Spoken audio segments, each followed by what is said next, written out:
Kenapa gunung ini bentuknya kayak perahu terbalik? Dan kenapa rakyat Sunda dilarang menyebut nama Sangkuriang sembarangan? Di balik keindahan Gunung Tangkuban Parahu tersimpan kutukan tua yang melibatkan cinta, dendam, dan darah sendiri. Konon ribuan tahun lalu, seorang pemuda gagah bernama Sangkuriang jatuh cinta pada seorang wanita cantik. Ia tak tahu bahwa wanita itu adalah ibu kandungnya sendiri, Dayang Sumbi.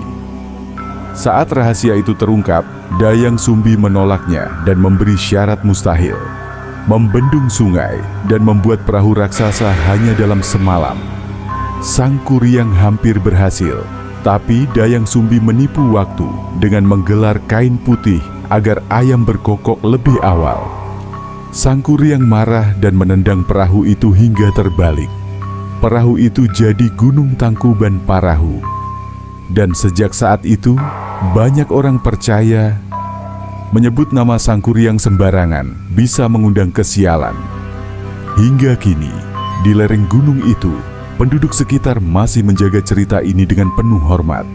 Bukan sekadar legenda, tapi peringatan akan bahaya mencintai tanpa mengenal asal-usul.